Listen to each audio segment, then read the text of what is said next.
ত্রিপুরা রাজ্যের সমস্ত সম্মানিত সরকারি কর্মচারীদের জন্য সুখবর। মাননীয় মুখ্যমন্ত্রী 3% ডিএ ডিক্লেয়ার করেছে। এতে কর্মচারী মহলে কিছু পজিটিভ কিছু নেগেটিভ প্রতিক্রিয়া এসেছে।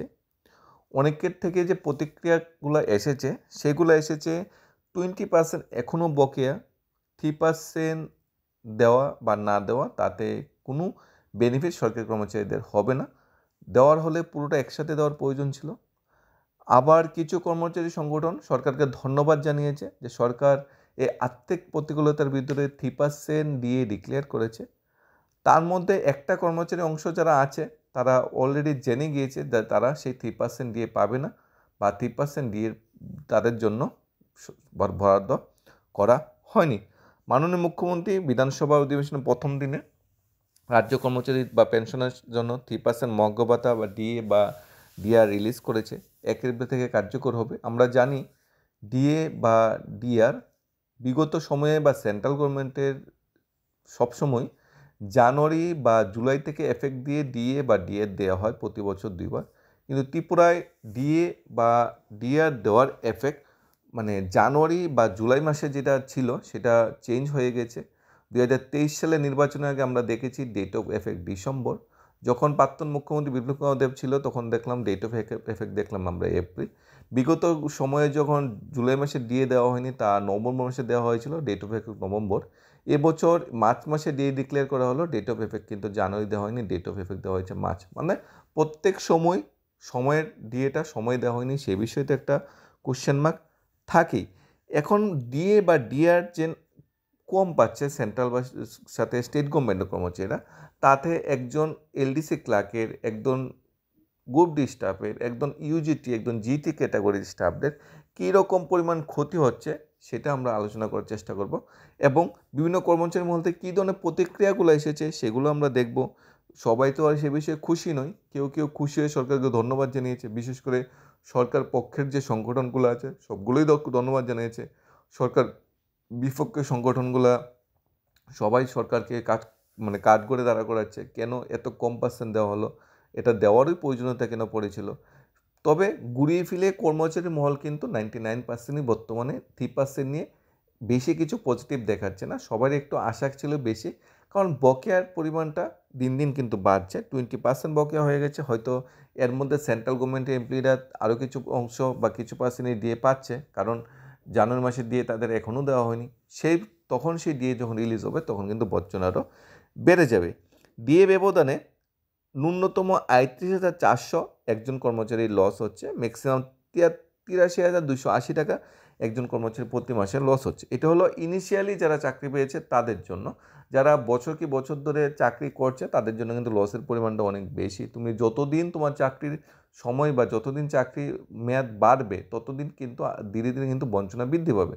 প্রথম বছর ডিএ কমের ফলে বা ফিক্সড পের ফলে বেতন কম দেওয়া হচ্ছে, সেই বঞ্চনা কিন্তু দিন দিন কিন্তু বাড়বে, কারণ দিন দিন সেন্ট্রাল গভর্নমেন্টের বেসিক বাড়বে, ফিটমেন্ট ফ্যাক্টর চেঞ্জ হচ্ছে, সেন্ট্রাল গভর্নমেন্টের ডিএ বেসিকের উপরে বেশি বাড়ছে, তোমার বেসিক বাড়ছে কিন্তু ডিএ সে পরিমাণে বাড়ছে না। এইটা একটা কোশ্চেন মার্ক তো থাকবেই। 3% ডিএ ঘোষণা করলো, সর্বমোট হলো বর্তমানে 23%। অষ্টলক্ষীর ত্রিপুরা সবার নিচে, কারণ ডিএ প্রাপ্তি ত্রিপুরা মোট কত 33%। মণিপুরে বর্তমানে সরকারি কর্মচারীরা 39% ডিএ পাচ্ছে, মিজোরামে 40% ডিএ পাচ্ছে, মেঘালয়ে 46% ডিএ পাচ্ছে, নাগাল্যান্ডে 46% ডিএ পাচ্ছে, সিকিমে 50% ডিএ পাচ্ছে, অসমে 53% দিয়ে, অরুণাচল প্রদেশের কর্মচারীরা পাচ্ছে 53% দিয়ে। মানে সর্বমোট আমরা নর্থ ইস্টের যতগুলো স্টেট আছে সবচেয়ে কম যদি কেউ ডিএ পেয়ে থাকে তা হলো আমাদের ত্রিপুরা। অর্থাৎ কিন্তু ত্রিপুরা কিন্তু জিডিপিতে নর্থ ইস্টের দ্বিতীয় স্থানে। কেন্দ্র সরকার আরও এক পোস্ত ডিএ ঘোষণা করার চূড়ান্ত পর্বে রয়েছে, সেদিক থেকে ব্যবধান বাড়বে আগামী কয়েকদিনের মধ্যে। ডাবল ইঞ্জিন সরকারের আমলে ডিএ ব্যবধানের পাশাপাশি সপ্তম বেতন কমিশনের সমস্ত সুবয়স কার্যকর করা হয়নি বলে অভিযোগ করা হয়েছে। উপরের তথ্যগুলি দেওয়ার পাশাপাশি শিক্ষক কর্মচারী নেতৃত্ব কেন্দ্রীয় সরকারি যে কর্মচারী আছে তাদের যে সর্বোচ্চ ফিটমেন্ট ফ্যাক্টর 2.72, কিন্তু ত্রিপুরা রাজ্যের সরকারি কর্মচারীদের সর্বোচ্চ ফিটমেন্ট ফ্যাক্টর 2.57। এর মধ্যে অনেকে আছে যারা 2.34 বা 3.5ও ফিটমেন্ট ফ্যাক্টর পেয়েছে। এই ব্যবধান গুছানোর পাশাপাশি নানা তথ্য তুলে ধরে শিক্ষক কর্মচারী সংগঠনের নেতৃত্ব বলেছে এপ্রিল 2025 থেকে 3% ডিএ কার্যকর করা হলে আর্থিকভাবে ব্যবধান আরও বাড়বে। মূল বেতনের হিসাবে একজন গ্রুপ ডি কর্মচারী 16,000 টাকা, সেখানে 33% ডিএ হিসাবে 88 আসে 5,280 টাকা। এখানে 53% যদি দিয়ে দিত তাহলে একজন ইনিশিয়াল যারা আছে গ্রুপ ডি কর্মচারী ইনিশিয়াল যারা বেতন পাচ্ছে, যদিও ফিক্সড পে তো এখানে ধরা হচ্ছে না, ফিক্সড পে তো অবস্থা আরও করুন, 16,000 টাকা তো বেশি দেওয়াই হচ্ছে না। তাহলে ডিএ যদি পুরোটা সেন্ট্রাল গভর্নমেন্টে পুরো ডিএটা দিত তাহলে প্রতি মাসে 3,200 টাকা আরও বেশি বেতন পেত যদি 53% দিয়ে দেওয়া হতো। একদম গ্রুপ ডি কর্মচারী রেগুলার স্কেলে যারা প্রথম রেগুলার স্কেল পেয়েছে তারা প্রতি মাসে 3,200 টাকা কম পাচ্ছে, বছরে কিন্তু সেটা 38,400 দাঁড়িয়েছে। অর্থাৎ একজন রেগুলার স্কেলের কর্মচারী ইনিশিয়ালি যারা রেগুলার হয়েছে তারাই 38,400, আর যারা পুরাতন যারা গ্রুপ ডি কর্মচারী আছে সম্মানিত তারা তো সেই ব্যবধান প্রায় 80-90 হাজার 1 লাখ ছাড়িয়ে যাবে।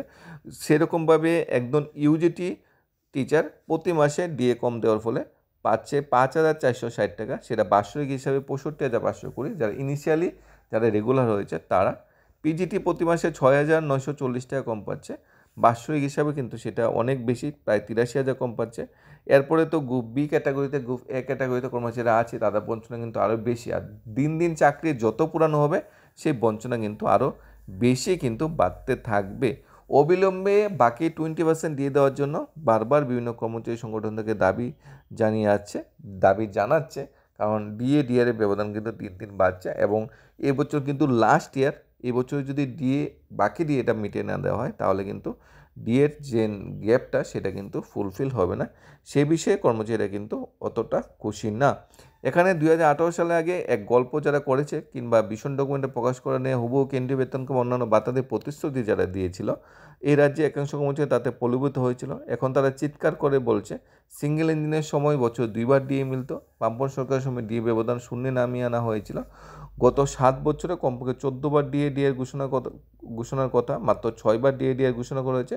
সর্বমোট 33% ডিএ, এটা অন্তত নগণ্যতম। 3% ডিএর ঘোষণা রাজ্য শিক্ষক কর্মচারী হতাশ করেছে বলে জানান সংগঠনের নেতৃত্ব। ডিএ নিয়ে ক্ষোভ তো প্রকাশ করেছে পেনশন যারা ভোগী যারা আছে। 23% বকেয়া ডিএর পেয়েছে মাত্র 3%। অবিলম্বে সমস্ত ধরনের মঞ্জুরির দাবি করেছে প্রবীণ যারা পেনশনভোগীর যারা আছে তারা। রাজ্য বিধানসভা অধিবেশনে 23% বকেয়া থাকা সত্ত্বেও 3% ডিএ দেওয়া হয়েছে পেনশনার বা কর্মচারীদের প্রতি ধারাবাহিক বঞ্চনাকে আরও বজায় রেখেছে বলে মনে করছে government pensioners association of Tripura. এখানে সম্পাদক প্রবীর সরকার বলেছে এই ডিএর ঘোষণার হতাশ এবং ক্ষুব্ধ ব্যক্ত করে বলা হয়েছে কোনো রকম বকেয়া মঞ্জুর না করে এপ্রিল মাসের থেকে 3% ডিএর ঘোষণা প্রহসনের নামান্তর বঞ্চনা জিয়ে রাখার একটা প্রয়াস। ক্রমবর্ধমান দ্রব্যমূল্যের বাজারে পেনশন বা কর্মচারীদের আয়ের ক্ষয় মিটিয়ে দেওয়ার জন্য জাতীয় ভোগপণ্য মূল্য সূচকের ভিত্তিতে কেন্দ্রীয় সরকারের কর্মচারীরা বছরে 2বার ডিএর পায়, কিন্তু রাজ্য সরকারের কর্মচারীরা কিন্তু বছরে 2বার ডিএর পায় না। যদি ইনিশিয়ালি বর্তমানে গত 2 বছর ধরে প্রতি বছরে 2বার ডিএ দেওয়ার পরিকল্পনা চলছে বা প্রসেস চলছে, কিন্তু বঞ্চনার কিন্তু অনেকটা বেশি। এত বঞ্চনা দূরীকরণে আরও বড় একটা ডাবল ডিজিটে ডিএ দেওয়ার কথা ছিল। পূর্বতন রাজ্য সরকারও সেম করতো, পূর্বতন রাজ্য সরকার করতো, ঠিক আছে, কিন্তু সেটাও কেন্দ্রে ও রাজ্যে সেম গভর্নমেন্ট ছিল না, তাই অনেকেই সেটা মেনে নিয়েছে যে কেন্দ্র থেকে দেই না, হয়তো ডাবল ইঞ্জিনের সরকার নেই। কিন্তু ডাবল ইঞ্জিনের সরকারের সময় সেই বঞ্চনা থেকেই যাচ্ছে। কেন অর্থ কমিশনের সুপারিশে বিরাট প্রভাব পড়বে, কেন অর্থ কমিশন আগে বা গঠন করার আগে সমস্ত বকেয়া মিটিয়ে দেওয়া হচ্ছে না, সেই নিয়ে বারবার কিন্তু কোশ্চেন কিন্তু আছে। চিকিৎসা ভাতা বৃদ্ধি, পুরান পেনশন বঞ্চিতদের বঞ্চনা অবসান, সব ক্ষেত্রে রাজ্য সরকারের সম্পূর্ণ উদাসীন বলে রাজ্যে প্রায় 60,000 পেনশনার পরিবারের পেনশনার প্রায় 1 লক্ষ কর্মচারী আর্থিক দুর্গতি ভোগ করছে। জিপিটি রাজ্য সরকার এই অমিশ্বকারিতার অবসান কামনা করছে, অবিলম্বে সমস্ত বকেয়া মঞ্জুরের দাবি করছে। আগামী 19 April government pension association Tripura 51তম প্রতিষ্ঠা দিবস এবং সুবর্ণ জয়ন্তী উদ্বোধনের সমাপনী অনুষ্ঠান। ওই দিন সকাল 10:30 থেকে student health home Agartala press ক্লাবের সামনেগুলিতে আলোচনার বর্ণময় সাংস্কৃতিক অনুষ্ঠান আয়োজন করা হবে। সেখানেও কিন্তু ডিএর ব্যাপারে যে বঞ্চনা হচ্ছে সে বিষয়ে কিন্তু একটা সঠিক আন্দোলন হবে। এখানে অবশ্য জিইউএস খুশি প্রকাশ করেছে এই ডিএ দেওয়ার ব্যাপারে, তবে সমস্ত কর্মচারীরা কিন্তু ডিএ পাবে না। কেন পাবে না আমরা বলছি, এখানে কিন্তু ডিএ শুধু ত্রিপুরা সরকার অধীনে যারা কর্মচারী আছে তাদের জন্য প্রোভাইড করা হয়েছে। অনিয়মিত কর্মচারীরা পাবে, কবে সামান্যটুকু পাবে। ফিক্সড পে কর্মচারীরা পাবে, তবে সামান্যটুকু পাবে। কিন্তু কিছু শ্রেণীর কর্মচারী যারা আছে এই ডিএ বা ডিআর কিন্তু পাবে না। যেরকম আমরা চুক্তিবদ্ধ কর্মচারী যদি দেখি, সর্বশিক্ষা শিক্ষকরা কিন্তু ডিএ ডিআর পাবে না, রেগা কর্মচারীরা কিন্তু ডিএ ডিআর পাবে না। সর্বশিক্ষা শিক্ষক অধীনে যে কর্মচারীরা বা গ্রুপ ডি স্টাফরা আছে তারা কিন্তু ডিএ বা ডিআর পাবে না। অঙ্গনারী কর্মীরা পাবে না। এখানে এসপিও জওয়ানরা কিন্তু ডিএ ডিআর পাবে না। এখানে হোমগার্ড কর্মচারীরা কিছু একটা পার্সেন্টেজ পাবে। পাম্প অপারেটর যারা আছে ডিডাব্লিউএস বা পঞ্চায়েত দপ্তর অধীনে তারা কিন্তু ডিএ ডিআর কিন্তু পাবে না। আশাকর্মী, মিড ডে মিল ওয়ার্কার বা অঙ্গনওয়াড়ি সহায়িকা যারা আছে তারা কিন্তু ডিএ ডিআর পাবে না। বনমিত্র কর্মচারী যারা আছে তারা ডিএ ডিআর পাবে না। বন দপ্তর অধীনে পার্মানেন্ট লেবারার যারা আছে তারা ডিএ ডিআর পাবে না। চুক্তিবদ্ধ কর্মচারী যারা আছে তারা সবাই ডিএ ডিআর পাবে না। পাশাপাশি অনেকে আউটসোর্সিংয়ের মাধ্যমে বিভিন্ন দপ্তরে চাকরি করছে বা সোফেদের মাধ্যমেও বিভিন্ন দপ্তরে যারা চাকরি করছে তারা কিন্তু সেই ডিএ ডিআর পাবে না। তারা কিন্তু এই ডিএ ডিআর পার্সেন্টেজের একটা অংশ কিন্তু পাবে না। সারা পুরাতন যে বেতন সেই বেতনই তারা নবম বর্ষে যখন ডিএ ডিআর দেওয়া হয়েছিল তখন কিন্তু এই সমস্ত কর্মচারীরা ডিএ ডিআর পায়নি। বর্তমানে যখন 3% দেওয়া হচ্ছে এটাও কিন্তু পাবে না। অর্থাৎ যুগ যুগ ধরে কিন্তু তারা পুরানো স্কেলেই চাকরি করছে। একজন সরকারি কর্মচারী যারা রেগুলার স্কেলে চাকরি করছে তারা যদি ধরে নেই যদি গত নবম অক্টোবর মাসে 10,000 টাকা বেতন, তো তাহলে তাদের ধরে নিলাম 10,000 টাকা, তাহলে বিগত 5% ওখানে 3% 8%-এ তাদের বেতন বৃদ্ধি পেয়েছে। 8%-এ বেতন বৃদ্ধি পেয়েছে। 8%-এ তাদের একটা লামসাম একটা বেতন বৃদ্ধি পেয়েছে 8%-এ। ধরলাম 800 টাকায় তারা 8%-এ বেতন বৃদ্ধি পেয়েছে। বিগত যে এই যদি মানে চুক্তিবদ্ধ কর্মচারীর কথা ধরি, তারা গত মানে অক্টোবর মাসে তাদের বেতন ছিল ধরো 5,000 টাকা, বর্তমান সময় তারা 5,000 টাকায়। অর্থাৎ নিয়মিত কর্মচারীদের যেখানে বছর বছর ইনক্রিমেন্ট পাচ্ছে একবার, বছর বছর ডিএ পেলে ডিএ পার্সেন্টেজটা পাচ্ছে, সেখানে কিন্তু চুক্তিবদ্ধ অস্থায়ী এবং আউটসোর্সিং কর্মচারীরা কিন্তু সে ডিএ ডিআর পাচ্ছে না। তবে সরকারের যারা পক্ষে যে কর্মচারী সংগঠনগুলো আছে তারা কিন্তু খুশি প্রকাশ করেছে। যেমন ত্রিপুরা গভর্নমেন্ট যে তোমাদের সংগঠনগুলো আছে রাষ্ট্রপতি সরকারকে কিন্তু ধন্যবাদ জানিয়েছে। এখানে 3% ডিএ বা ডিএর ঘোষণায় বাজেট পেশ করার প্রেক্ষিতে গেজেটেড অফিসার সংঘ যারা আছে তারা কিন্তু সন্তোষ প্রকাশ করেছে। তারা খুশি হয়েছে যে গভর্নমেন্ট 3% দিয়ে দিচ্ছে আর্থিক প্রতিকূলতার মাধ্যমে। সরকার মানে লোন নিয়ে বা ইনকাম নেই তারপর দিয়ে দিচ্ছে, সেটাই সবচেয়ে বড় কথা। ত্রিপুরায় নিজস্ব কোনো ইনকাম নেই, ত্রিপুরা সবসময় পিছিয়ে আছে, নিজস্ব কোনো আয়ের সোর্স এতটা নেই। তারপরও ত্রিপুরা সরকার চেষ্টায়, ত্রিপুরা সরকারের উদ্যম প্রয়াসে তারা দিয়েছে, তাই দিয়েছে। এতে খুশি প্রকাশ করেছে ত্রিপুরা গভর্নমেন্ট যে অফিসার সংঘ আছে। তবে তারা এটাও দাবি করেছে যাতে রাজ্য সরকার অবিলম্বে অষ্টম বেতন কমিশনের জন্য গঠন করার জন্য যা যা করার তা যাতে অবিলম্বে করা শুরু করে দেয়, কারণ হাতে সময় নেই। তাহলে আমরা দেখতে পাচ্ছি কর্মচারী একটা অংশ, ম্যাক্সিমাম পার্সেন্টেজ অংশ ডিএ ডিআর নিয়ে এতটা খুশি না, এতটা উজ্জীবিত নয়, এতটা আনন্দিত নয়, কারণ ব্যবধানটা অনেকটা বেশি। আবার একটা অংশ আছে যারা আনন্দিত যে সরকার দেওয়ার চেষ্টা করছে। এর মধ্যে আরেকটা অংশ আছে যারা ডিএ ডিআর দিলে কি না দিলে কি তার কোনো পার্সেন্টেজই পাচ্ছে না। সব মিলিয়ে ত্রিপুরা কর্মচারী বা সম্মানিত কর্মচারীদের প্রতিক্রিয়াটা সেটা হলো ত্রিপুরা সরকার যাতে অবিলম্বে আরও 20% যে ডিএ আছে সেটা যাতে মিটিয়ে দেয়, পাশাপাশি ষোড়শত্ব কমিশন গঠনের আগে যাতে পঞ্চদশ কমিশন বা সপ্তম বেতন কমিশনের সমস্ত সুপারিশ কার্যকর করে, ফিটমেন্ট ফ্যাক্টরগুলো চেঞ্জ করে, পাশাপাশি অষ্টম বেতন কমিশন গঠনের আগে যাতে সরকার আগের যে বঞ্চনাগুলো আছে সেগুলা দূরীকরণ করে, অনিয়মিত কর্মচারী নিয়মিতন করে, ফিক্সড পে ভাতা উইথড্র করে, সব মিলে যাতে সরকার একটা পজিটিভ চিন্তাভাবনা করে। কারণ কর্মচারীরা সরকারের নিজের কাছের লোক, কারণ কর্মচারী কিন্তু সরকারকে পরিচালিত করছে। সরকার উন্নয়নমূলক কাজে কিন্তু কর্মচারী যথাযথভাবে অংশগ্রহণ করছে এবং উন্নয়নের ভাগিদার হয়ে কাজ করছে। ধন্যবাদ সবাইকে studies of Tripura YouTube channel.